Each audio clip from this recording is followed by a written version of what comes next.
This video is sponsored by Truco Republic, the precious metals experts. Talk to one of their experts today about diversifying your portfolio to help assure your future financial security. Find their contact information in the description below and pinned in our first comment.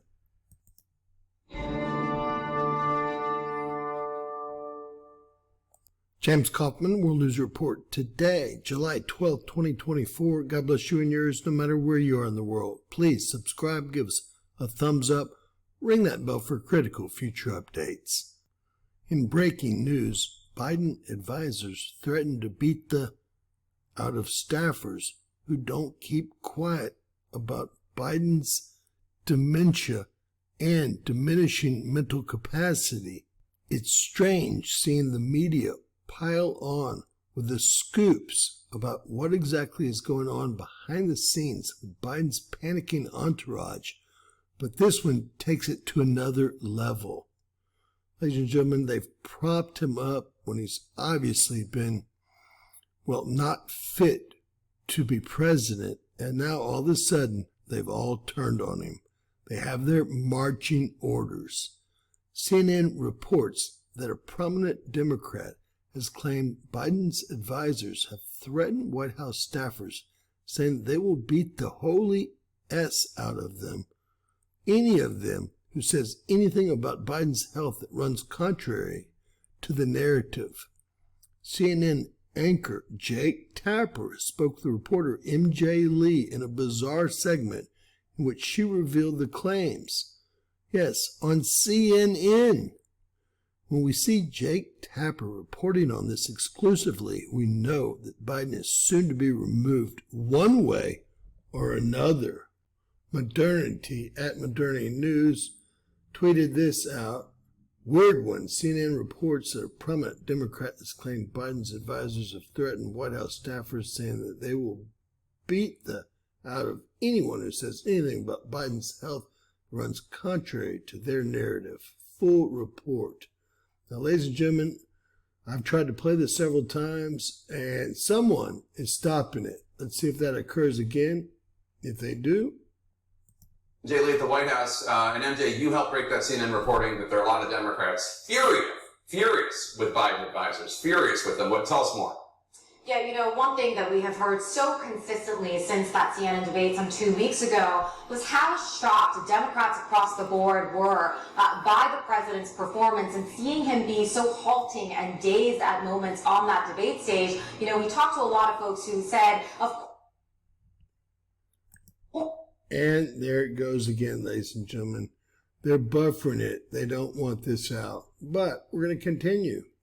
Of course we know that he has aged. Of course we have seen some signs, especially over the last year, of his decline in terms of his physical stamina, his mental clarity. But that version of the president that we saw on the debate stage, they said, was basically unrecognizable. And what my colleagues and I have really reported on is there is a lot of anger and the blame that is being placed on the inner circle of advisors and family members around the president. And what these people say is this really painstakingly choreographed and stage managed daily operations at the White House around the president that is set up specifically designed to prevent the public from often seeing the president in these extended, unscripted settings. And one thing that many of the folks that we spoke with that they are so furious about is this idea that when people have gone to these inner circle of advisors around the president to express some of these concerns, that they were not taken seriously or really brushed aside. This is what one top Democrat told me. They said,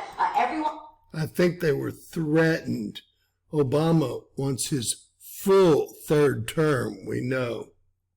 Who expresses any level of suspicion or contrary views, they call everyone and they beat the shit out of them and say, stay on message. Now, it is not just the inner circle of advisors that is getting a lot of this heat. It is also members of the president's family who, of course, have been up there, really standing. This has been evident to every American with eyes that can see and ears that can hear since Biden actually started as president. This is nothing new. It's just that the mainstream is turned on him. This is epic. Standing by the president's decision to so far stay in this race. And what is the White House saying in response to all of this? Because it's a barrage of a governor, a senator, a House member, and it's pretty typical. None of them saying, yes, he's the best candidate for us to keep the White House. These are both alphabet members, if you know what I mean, and they have their new marching orders, period.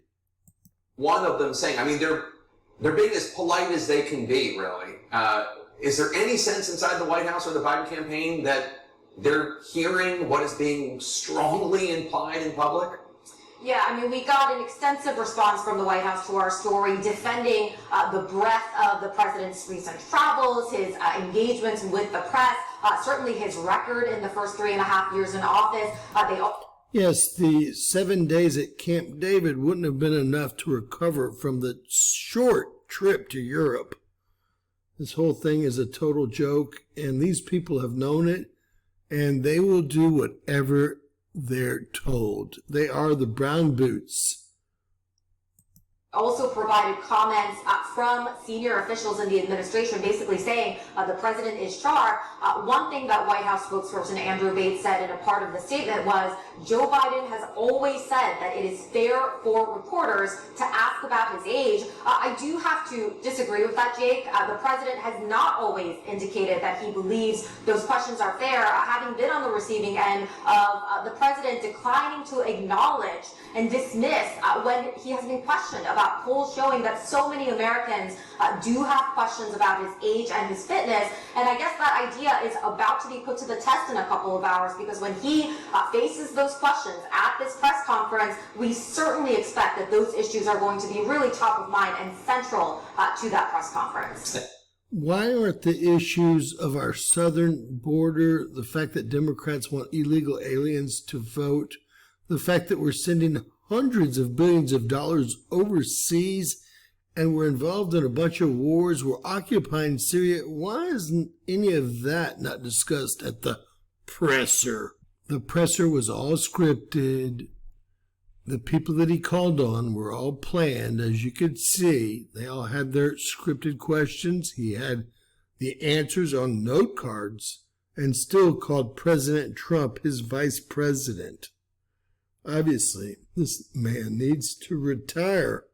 He really needs to be in prison, and everyone knows it. Everyone seems to forget all the times that he traded America's best interest for money along with his son, involved with the Ukraine and China and probably many other countries. God bless you and yours. Please share, subscribe, and always remember, anything's possible in Bizarro World.